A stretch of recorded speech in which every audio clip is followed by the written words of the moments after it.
అందరికీ నమస్తే. Welcome to TR TV. నేను మీ తిరుపతి. తెలంగాణ రాష్ట్ర ముఖ్యమంత్రి రేవంత్ అన్న 67వసారి ఢిల్లీ పోయిండు.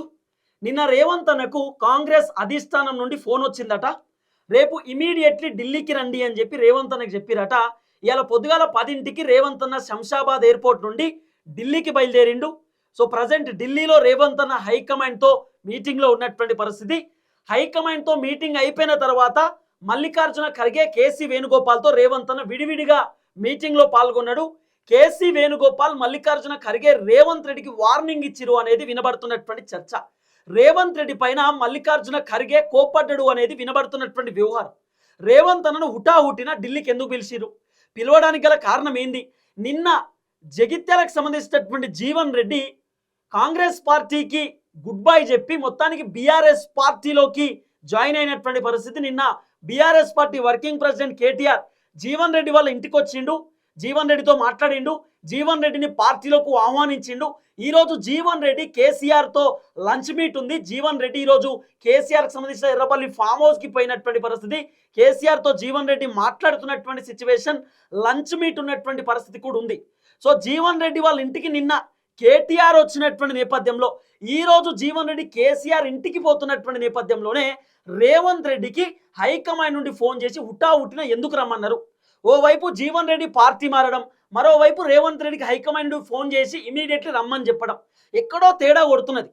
రేవంత్ రెడ్డి పైన ఒరిజినల్ కాంగ్రెస్ పార్టీ లీడర్లు చాలామంది కోపంతో ఉన్నారని, అసంతృప్తితో, అసహనంతో ఉన్నారని, బాధతో ఉన్నారని చెప్పి రేవంత్ రెడ్డి పట్టించుకుంటలేడు, రేవంత్ రెడ్డి ఇష్టానుసారంగా వ్యవహరిస్తున్నాడు, Revanth Reddy original Congress party లీడర్లని దూరం పెడుతున్నాడు, original Congress party లీడర్లకు Revanth Reddy పదవులు ఇస్తలేడని చెప్పి, original Congress party లీడర్లకు Revanth Reddy టికెట్లు ఇస్తాడని చెప్పి రకరకాల చర్చలు వినబడుతున్నాయి. సో కాంగ్రెస్ పార్టీకి సుమారు 15 మంది కీలకమైనటువంటి వ్యక్తులు రాజీనామా చేయడానికి సిద్ధంగా ఉన్నారు అనేది కూడా కొంత వినబడినటువంటి చర్చ. ఈ అన్ని అంశాలపైన రేవంత్ రెడ్డితో పాటు ఇటు పిసిసి అధ్యక్షుడు మహేష్ కుమార్ గౌడ్, అలాగే కొంతమంది కాంగ్రెస్ పార్టీకి సంబంధించిన మంత్రులు కూడా అధిష్టానం దగ్గరికి పోయిర్రు. సో అధిష్టానంతో కాంగ్రెస్ పార్టీ మంత్రులు కూడా మాట్లాడబోతున్నారు. మంత్రులతో విడివిడిగా అధిష్టానం మాట్లాడబోతుంది. రేవంత్ రెడ్డితో కూడా మాట్లాడేటటువంటి కార్యక్రమం చేసిరట. రేవంత్ రెడ్డితో అధిష్టానం ఏమని మాట్లాడిరు, రేవంత్ రెడ్డి పైన మల్లికార్జున ఖర్గే ఎందుకు కోప్పడ్డాడు, అసలు జరిగినటువంటి కార్యక్రమం ఏందనేది మనం పిన్ టు పిన్ మాట్లాడుకునేటటువంటి కార్యక్రమం చేద్దాం. ఫస్ట్ టైం మన ఛానల్ చూస్తున్నటువంటి వాళ్ళు దయచేసి సబ్స్క్రైబ్ చేయండి, షేర్ చేయండి, లైక్ చేయండి. మీరు సబ్స్క్రైబ్ చేసుకోవడం ద్వారా నాకు ధైర్యం వస్తుంది, బలం వస్తుంది. నేను ఇంకా ప్రజా సమస్యలపైన గట్టిగా మాట్లాడతా, ప్రభుత్వాన్ని గట్టిగా ప్రశ్నిస్తా. రైట్గా టాపిక్లోకి పోతే, రేవంత్ అన్న 67వసారి ఢిల్లీకి పోయిండు. ఢిల్లీ నుండి రేవంత్ అన్నకు ఫోన్ వచ్చింది, ఇమీడియట్లీ ఢిల్లీకి రమ్మని చెప్పారు. రేవంత్ అన్నతో పాటు పిసిసి అధ్యక్షుడు మహేష్ అన్న, తర్వాత ఉత్తమ్ కుమార్ రెడ్డి, బట్టి విక్రమార్క, దామోదర్ రాజనరసింహ, అట్లనే పొంగులేటి శ్రీనివాసరెడ్డి, ఇట్లా దాదాపు ఒక 5గురు మంత్రులు ఏదో రేవంత్ అన్నతో పోయిరట. పిసిసి అధ్యక్షుడు మహేష్ అన్న కూడా పోయిండు. తర్వాత మీనాక్షి నటరాజన్ మేడం కూడా రేవంత్ అన్నతో పోయిరట. సో ఇప్పుడు రేవంత్ రెడ్డి ఢిల్లీ హైకమాండ్ తోటి చర్చ అయిపోయింది. హైకమాండ్తో మీటింగ్ పెట్టుకున్నారు. తెలంగాణ రాష్ట్ర రాజకీయాల పరిస్థితులపైన మాట్లాడిరట. తెలంగాణలో సిచ్యువేషన్ ఎట్లుంది, సో కేసీఆర్ ఏదో భారీభారంగా సభ పెడుతుండట. ఆ సభ పెడితే కాంగ్రెస్కి ఏమైనా ఇబ్బంది అవుతుందా, కేసీఆర్ ఇంపాక్ట్ ఎంతవరకు ఉంది, ఇప్పుడు కాంగ్రెస్ పార్టీకి కొంతమంది రాజీనామాలు చేస్తున్నారు, వాళ్ళ వల్ల ప్రభుత్వానికి ఏమైనా డ్యామేజ్ అవుతుందా, అసలు కాంగ్రెస్లో ఏం జరుగుతుంది, కొంతమంది లీడర్లు రాజీనామా చేయడానికి రెడీ అవుతున్నారట, అసలు ప్రభుత్వం ఎందుకు ఫెయిల్ అవుతుంది, మీరు ఎందుకు అడ్మినిస్ట్రేషన్ చక్కగా చేస్తలేరు, మీ పరిపాలన బాగాలేదంటారు, మేము సర్వే చేయించినా కూడా ప్రభుత్వం పైన తీవ్రమైన వ్యతిరేకత ఉన్నది, ఈ వ్యతిరేకతను పొడగొట్టుకోవాలని చెప్పి ఇట్లా రకరకాలుగా రేవంత్ రెడ్డి తోటి హైకమాండ్ మాట్లాడే కార్యక్రమం చేసిరట. సో ఈ మాట్లాడేటటువంటి కార్యక్రమం అయిపోయిన తర్వాత రేవంత్ రెడ్డి తోటి మల్లికార్జున ఖర్గే, కేసీ వేణుగోపాల్ ఇండివిజువల్గా మాట్లాడిరట. ఇండివిజువల్ అంటే ఒక్కొక్కరిని పిలిచి మరి మాట్లాడిరట. రేవంత్ రెడ్డి తోటి కేసీ వేణుగోపాల్ మాట్లాడినప్పుడు ఎందుకో రేవంత్ రెడ్డి పైన కోప్పడ్డాడట. నీ పర్ఫార్మెన్స్ బాగాలేదు, నీ వల్ల కాంగ్రెస్ పార్టీ లీడర్లు రాజీనామా చేస్తున్నారు, నీ వల్ల ప్రభుత్వం డ్యామేజ్ అవుతుంది, నీ వల్ల మంత్రులు సఫర్ అవుతున్నారు, నువ్వు ఒరిజినల్ కాంగ్రెస్ పార్టీ లీడర్లకు పదవులు ఇస్తలేవు, ఆ లీడర్లు అందరూ కాంగ్రెస్ పైన అసంతృప్తితో ఉన్నారు, అసహనంతో ఉన్నారు, చాలామంది లీడర్లు కాంగ్రెస్కి రాజీనామా చేయడానికి రెడీ అవుతున్నారు, నీ పరిపాలన వల్ల చాలామంది కాంగ్రెస్కు రాజీనామా చేసి బీఆర్ఎస్లో పోనీకి సిద్ధమవుతున్నారు, మళ్ళీ బీఆర్ఎస్ పార్టీ బలం పెరుగుతుంది, కాబట్టి నువ్వు ఒరిజినల్ కాంగ్రెస్ పార్టీలను పట్టించుకోవాలి, ఒరిజినల్ కాంగ్రెస్ పార్టీ లీడర్లకు పదవులు ఇవ్వాలి, ఇష్టానుసారంగా వ్యవహరిస్తే నడవదు, ఇష్టానుసారంగా చేస్తే కుదరదు, నువ్వు ఇట్లనే చేస్తే నీ ముఖ్యమంత్రి పదవి తీసేస్తాం అవసరం అనుకుంటే అనే రేంజ్లో రేవంత్ రెడ్డికి కేసీ వేణుగోపాల్ ఎందుకో వార్నింగ్ ఇచ్చిండు, సీరియస్ అయింది అనేది వినబడినటువంటి ఒక చర్చ. రెండోది, మల్లికార్జున ఖర్గే కూడా రేవంత్ రెడ్డితో మాట్లాడిండట. రేవంత్ రెడ్డితో ఖర్గే చెప్పిన మాటలు ఏందట అంటే, ఈ ప్రభుత్వంలో నువ్వు కీలకమైనటువంటి వ్యక్తివి, నువ్వు ముఖ్యమంత్రివి. మరి ముఖ్యమంత్రి హోదాలో ఉండాలి. ఇష్టానుసారంగా వ్యవహరిస్తే కుదరదు. నువ్వు మంత్రులను కంట్రోల్ చేయాలి, ఎమ్మెల్యేలను కంట్రోల్ చేయాలి. మంత్రులపైన అవినీతి ఆరోపణలు వస్తున్నాయి. మంత్రుల వల్ల అవినీతి ఆరోపణల వల్ల ప్రభుత్వానికి చెడ్డ పేరు వస్తుంది, ప్రభుత్వానికి డ్యామేజ్ అవుతుంది. మేము సర్వే చేపిస్తే నీ పైన వ్యతిరేకత వచ్చింది, ప్రభుత్వం మళ్ళీ అధికారంలోకి రాదు అని అనిపిస్తున్నది. ఒకవేళ మళ్ళీ అధికారంలోకి రాకపోతే మాత్రం ఖచ్చితంగా మీరు ఇబ్బంది పడతారు. మళ్ళీ అధికారంలోకి రావాల్సిందే. ఏం చేస్తారో మాకు తెలియదు. రాబోతున్న జిహెచ్ఎంసీ ఎన్నికలలో ఎక్కువ సీట్లు రావాలి. రాబోతున్న ఎన్నికలు 2028లో మళ్ళీ కాంగ్రెస్ అధికారంలోకి రావాలి. ఎట్టి పరిస్థితుల్లో బీఆర్ఎస్ ప్రభుత్వం రావడానికి వీల్లేదు అని చెప్పి మల్లికార్జున ఖర్గే కూడా రేవంత్ రెడ్డితో మాట్లాడిండట. అలాగే ఒరిజినల్ కాంగ్రెస్ పార్టీ లీడర్లను కాపాడుకోవాలని చెప్పిండట ఖర్గే. ఒరిజినల్ కాంగ్రెస్ పార్టీ లీడర్లు చాలామంది వెళ్ళిపోబోతున్నారు కాంగ్రెస్లోకి వెళ్ళి. ఇంకా చాలామంది లీడర్లు రాజీనామా చేయడానికి సిద్ధమవుతున్నారు. వాళ్ళని ఆపండి, వాళ్ళని కాపాడండి, పార్టీలోనే ఉండేటట్టు చూడండి. ఇప్పుడు జీవన్ రెడ్డి పోయిండు. జీవన్ రెడ్డి పోవడం వల్ల కాంగ్రెస్కి లాభం అనుకుంటారు, కానీ నష్టమే, చాలా నష్టం కాంగ్రెస్కి. జీవన్ రెడ్డి చాలా కీలకమైనటువంటి వ్యక్తి. ఉమ్మడి కరీంనగర్ జిల్లాకి జీవన్ రెడ్డి ఒక గుండెకాయ లెక్క కాంగ్రెస్ పార్టీకి. అలాంటి జీవన్ రెడ్డి ఈ రోజు కాంగ్రెస్కి రాజీనామా చేసి బీఆర్ఎస్లో పోతుందంటే జీవన్ రెడ్డితో పాటు జీవన్ రెడ్డి టచ్లో ఉన్నటువంటి చాలా మంది కాంగ్రెస్ పార్టీ సీనియర్ లీడర్లు కూడా జీవన్ రెడ్డితో పాటు పోవడానికి రెడీ ఉన్నారు.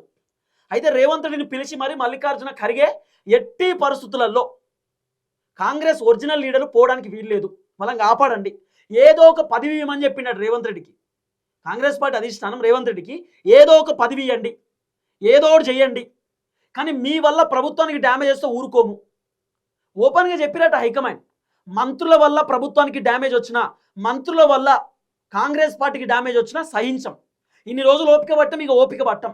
ముఖ్యమంత్రి వల్ల ప్రభుత్వానికి నష్టం కలిగినా, మంత్రుల వల్ల ప్రభుత్వానికి నష్టం కలిగినా డైరెక్ట్ హైకమాండ్ రంగంలోకి దిగుతుంది. మీ మంత్రి పదవులు తీసేస్తాం, అవసరమంటే ముఖ్యమంత్రిని మారుస్తాం, మంచిగా పనిచేయకపోతే బాగుండదని చెప్పి డైరెక్ట్ రేవంత్ రెడ్డికి అధిష్టానం షాక్ ఇచ్చిరు అనేది వినబడుతున్న చర్చ.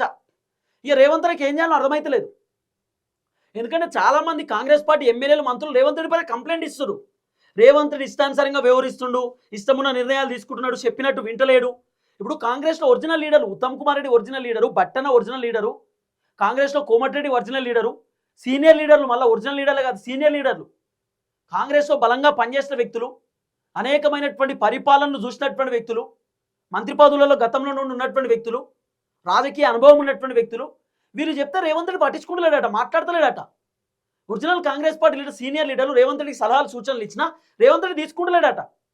కాబట్టి లీడర్లు కూడా చాలామంది రేవంత్ రెడ్డి పైన కంప్లైంట్ ఇచ్చారట, రేవంత్ రెడ్డి పర్ఫార్మెన్స్ బాగాలేదని చెప్పి. సో రేవంత్ రెడ్డికి హైకమాండ్ చెప్పారు, నీ పర్ఫార్మెన్స్ బాగాలేదు, నీ పర్ఫార్మెన్స్ నువ్వు మార్చుకోకపోతే మంత్రి పదవి నుండి, అంటే ముఖ్యమంత్రి పదవి నుండి తీసేస్తాం అవసరం అనుకుంటే. తర్వాత ఇంకెవరైనా కాంగ్రెస్ పార్టీకి రాజీనామా చేస్తే ఊరుకునేది లేదు. జీవన్ రెడ్డి లాస్ట్. సరే జీవన్ రెడ్డికి చెప్పినా జీవన్ రెడ్డి వినలేదు, ఆయన బీఆర్ఎస్లో పోవాలనుకున్నాడు, పోయిండు. కానీ ఇంకెవరైనా కాంగ్రెస్ పార్టీకి రాజీనామా చేస్తే మాత్రం మేము ఊరుకోం, కాంగ్రెస్లోనే ఉండాలి, కాంగ్రెస్లో కంటిన్యూ అవ్వాల్సిందే. ఎవరైనా కాంగ్రెస్ పైన అసంతృప్తి అసహనంతో ఉంటే వాళ్ళతో మాట్లాడండి, వాళ్ళతో చర్చించండి, కాంగ్రెస్లోనే ఉంచండి. ఇప్పుడున్నటువంటి టైంలో ప్రభుత్వంలోకి వెళ్ళి పార్టీ మారడం ఏందండి? ఇప్పుడు ఎవరైనా కూడా ప్రతిపక్ష పార్టీ లీడర్లు అధికార పార్టీలోకి వస్తారు, అధికార పార్టీలో ఉన్నటువంటి లీడర్లే ప్రతిపక్షంలోకి పోతున్నారు, అంటే ప్రభుత్వం ఫెయిల్ అయినట్టే కదా. కాబట్టి ప్రభుత్వం పైన వ్యతిరేకత ఉంది, లీడర్లు రాజీనామా చేస్తే ఇంకెక్కువ వ్యతిరేకత వస్తుంది. మారొద్దు లీడర్లు, ఒరిజినల్ కాంగ్రెస్ లీడర్లు ఒరిజినల్ కాంగ్రెస్లోనే ఉండాలి, పక్క పార్టీలోకి పోవద్దు, పార్టీకి డ్యామేజ్ అవుతుంది. ప్రభుత్వం పైన వ్యతిరేకత ఉంది, వ్యతిరేకతను పొడగొట్టుకోండి, 6 గ్యారెంటీలు అమలు చేయండి, పని చేయండి, ఏదో ఒక పని చేయండి, లేకపోతే ఫెయిల్ అవుతారని చెప్పిరట రేవంత్ రెడ్డితో. సో అధిష్టానం అయితే ఓపెన్ అప్ అయ్యారు, తప్పు చేస్తే తీసేస్తాం, ఇది అధిష్టానం చెప్తున్న మాట. ఇక రేవంత్ అన్న కొన్ని డిస్కషన్ చేసింట, ఏది సార్ 3 మంత్రులను తీసేయబోతున్నాం, కొండా సురేఖ, పొన్నం, జూపల్ని తీసేసి వేరే వాళ్ళని పెట్టాలనుకుంటున్నాం, వీళ్ళు పని చక్కగా చేస్తలేదు, ఇదన్నీ కూడా అధిష్టానంతో చెప్తే అధిష్టానం ఆలోచిస్తాం, మేము కూడా డిసిషన్ తీసుకుంటాం, ఎవరిని మార్చాలి ఎవరిని ఉంచాలి ఏందనేది మేము నిర్ణయం చేస్తామని చెప్పి అధిష్టానం కూడా రేవంత్ రెడ్డితో చెప్పిరట. తర్వాత ఇంకా కొత్త మంత్రులు 2 రావాలి, మొత్తం మంత్రివర్గ విస్తరణ కంప్లీట్ కావాలి కదా. దాదాపు 16 మంది మంత్రులే ఉన్నారు. అజారుద్దీన్కి సంబంధించినటువంటి మంత్రి పదవి ఇంకా పూర్తి స్థాయిలో కాలే, ఆయనకో షాక్ ఇయ్యలే, ఇంకా ఆయన గవర్నర్ కోటాలో ఎమ్మెల్సీ కన్ఫర్మ్ కాలే, కాబట్టి ఆయన హోల్డ్లో పెట్టారు. కానీ అసెంబ్లీకి పోతున్నాడు, అన్ని ముచ్చడి చెప్తున్నాడు అజారుద్దీన్ కూడా. కాబట్టి ఇంకా 2 మంత్రి పదవులు ఖాళీగా ఉన్నాయి, 18 మంది ఉండాలి, 16 మంది ఉన్నారు. ఇంకా కొత్త వాళ్ళకి ఇద్దరికి ఎవరికి అవకాశం ఇద్దామనే ఒక చర్చ కూడా నడిచిందట. సో హైకమాండ్ నుండి రాజగోపాల్ రెడ్డికి మంత్రి పదవి కన్ఫర్మ్ చేయబోతున్నట్టుగా వినబడుతున్న చర్చ. ఒకటి రాజగోపాల్ రెడ్డికి, రెండోది ప్రేమ్ సాగర్ రావుకి లేదా ఇంకొక పేరు వినబడుతుంది. ఎవరిది? దోర్నాకల్ ఎమ్మెల్యే రామచంద్ర నాయక్ పేరు వినబడుతున్నది. మాక్సిమం రామచంద్ర నాయక్, రాజగోపాల్ రెడ్డి ఇద్దరికి మంత్రి పదవి వచ్చేటటువంటి అవకాశం ఉంది. ఇప్పుడు ఏదైతే 2 మంత్రి పదవులు ఖాళీ ఉన్నాయో దాంట్లో ఒక రాజగోపాల్ రెడ్డికి మాట ఇచ్చారు కాబట్టి రాజగోపాల్ రెడ్డికి మంత్రి పదవి, తర్వాత గిరిజన సామాజిక వర్గం నుండి అంటే లంబాడి సామాజిక వర్గం నుండి ఎస్టీ కోటా నుండి ఎవరికి? రామచంద్ర నాయక్ దోర్నాకల్ ఎమ్మెల్యేకి ఇచ్చే ఆలోచనలో అధిష్టానం ఉందట. కాబట్టి రేవంత్ రెడ్డికి మంచి చెడులు చెప్తున్నారు హైకమాండ్ అంతా. ఎట్టి పరిస్థితిలో పార్టీలో ఉన్న లీడర్లు పార్టీకి రాజీనామా చేయొద్దు, పక్క పార్టీలో పోవద్దు, పార్టీలు మారొద్దు, వాళ్ళు కాంగ్రెస్లోనే ఉండాలి, ఉండేటట్టు చేయండి. ఎవరు కూడా పార్టీ పైన కోపంతో పార్టీకి రాజీనామాలు చేయొద్దు. ఎవరికైనా ఏమన్నా అసంతృప్తితో ఉన్న ఇబ్బందులు ఉన్నా కూడా మీతో మాట్లాడమని చెప్పండి, వాళ్ళతో కన్విన్స్ చేయండి, వాళ్ళతో డిస్కస్ చేయమని కూడా చెప్పిరట. తర్వాత పార్టీ మారినటువంటి 10 మంది ఎమ్మెల్యేలు ఓవర్ యాక్షన్ ఎక్కువైపోయింది, వాళ్ళని కంట్రోల్ పెట్టమని రేవంత్ రెడ్డితో చెప్పిరట. మంత్రులను కూడా కంట్రోల్ చేయండి, మంత్రులు కూడా ఇష్టమైనట్టు వ్యవహరిస్తున్నారు, కంట్రోల్ చేయమని రేవంత్ రెడ్డితో చెప్పిరట. తర్వాత ప్రభుత్వం పైన ఉన్న వ్యతిరేకతను కూడా పొడగొట్టుకోమని రేవంత్ రెడ్డి చెప్పిరట. తర్వాత రాబోతున్న జిహెచ్ఎంసీ ఎన్నికలలో అన్ని పార్టీల కంటే ఎక్కువ సీట్లు కాంగ్రెస్కి రావాలని రేవంత్ రెడ్డికి టాస్క్ అప్ చెప్పారు. ఎందుకంటే జిహెచ్ఎంసీ ఎన్నికలలో మొత్తం బీఆర్ఎస్కి ఫేవర్ కనబడుతున్నాయి. 300 సీట్లు ఉన్నాయి ఇప్పుడు GHMC Hyderabad, greater Hyderabad municipal corporation ఎన్నికలలో 300 సీట్లు. మరి దాంట్లో ఇప్పటికిప్పుడు ఎన్నికలు పెడితే రేవంత్ రెడ్డికి 95 వస్తాయనే చర్చ ఉన్నది. కాబట్టి ఎందుకంటే రేవంత్ రెడ్డి 63 సీట్లతో అధికారంలోకి వచ్చింది, మొత్తం రూరల్ ప్రాంతాలు, సిటీలో ఒక్కటి కూడా రాలే. అర్బన్లో రేవంత్ రెడ్డి ఓడిపోయిండు. కాబట్టి అదే అర్బన్లో రేవంత్ రెడ్డి గెలవాలంటే రేవంత్ రెడ్డి బలంగా పనిచేయాలి. హైడ్రా తీసుకొచ్చిండు, ఆగం చేసిండు. తర్వాత భూదాన్ భూములని, వెలుగుమాట్ల భూములని, ఇట్లా రకరకాల పంచాయతీలు ఉన్నాయి. తర్వాత ఏదో మూసీ సుందరీకరణ, ప్రక్షాళన అని చెప్పి రేవంత్ రెడ్డి ఆగమాగం చేస్తున్నాడు. కాబట్టి ఈ వ్యతిరేకత అంతా పొడగొట్టుకోమని రేవంత్ రెడ్డికి హెచ్చరిక జారీ చేశారు అధిష్టానం. వ్యతిరేకత పొడగొట్టుకోండి, ఇష్టానుసారంగా వివరించొద్దు, ఇబ్బంది అవుతుందని చెప్పిరట. తర్వాత కాంగ్రెస్ పార్టీ మంత్రులతోటి కూడా అధిష్టానం విడివిడిగా మాట్లాడిరట. ఇక మీ శాఖలు ఇట్లా నడుస్తుంది, మీ పైన ఇట్లా ఆరోపణలు ఉన్నాయి, ఈ ఆరోపణలు కనుక మీరు పొడగొట్టుకోకపోతే మిమ్మల్ని తీసేస్తాం, మీరు ఇట్లా గట్టిగా పనిచేస్తలేరు, మీరు ఇట్లా చేస్తారు అట్లా చేస్తారు, గిన్న ఆరోపణలు ఉన్నాయని మంత్రులకు కూడా డైరెక్ట్ హైకమాండ్ వార్నింగ్ ఇచ్చారు అనేది వినబడుతున్న చర్చ. ఈ అంశం పైన చాలా మంది రాజకీయ విశ్లేషకులు, సీనియర్ జర్నలిస్టులు రకరకాలుగా మాట్లాడుకుంటున్నారు. మీడియా ఛానల్లో రకరకాల వార్తలు వస్తున్నాయి.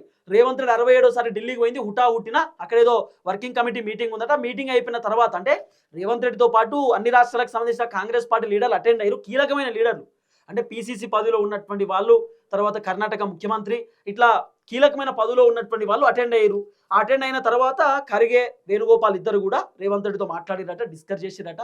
సో ప్రభుత్వానికి డ్యామేజ్ వస్తుంది, కొంతమంది లీడర్లు రాజీనామా చేయడం ద్వారా ప్రభుత్వానికి ఇబ్బంది అవుతుంది, వాళ్ళని కాపాడుకోమని కూడా చెప్పిరట. కాబట్టి ఇవన్నీ కూడా ఒక్కొక్కటి వినబడుతున్నటువంటి చర్చ. చూడాలి ఏం జరగబోతుందో. మొత్తానికి రేవంత్ రెడ్డికి మాత్రం కాంగ్రెస్ హైకమాండ్ షాక్ల మీద షాక్లు ఇస్తున్నారు. గట్టిగా పనిచేయకపోతే తీసేస్తాం, ఇది అధిష్టానం చెప్తున్న మాట. కంప్లైంట్లు వచ్చినా, గట్టిగా పనిచేయకపోయినా, మీ మీద ఇంకా వ్యతిరేకత ఎక్కువ వచ్చినా, ప్రభుత్వానికి డ్యామేజ్ అవుతుంది అనుకుంటే, కాంగ్రెస్ పార్టీకి డ్యామేజ్ అవుతుంది అనుకుంటే ఎవరినైనా తీసేస్తామన్నారట. అది రేవంత్ రెడ్డి అయినా, మంత్రులైనా, ఎవరైనా తీసేస్తామనేది అధిష్టానం వర్షన్.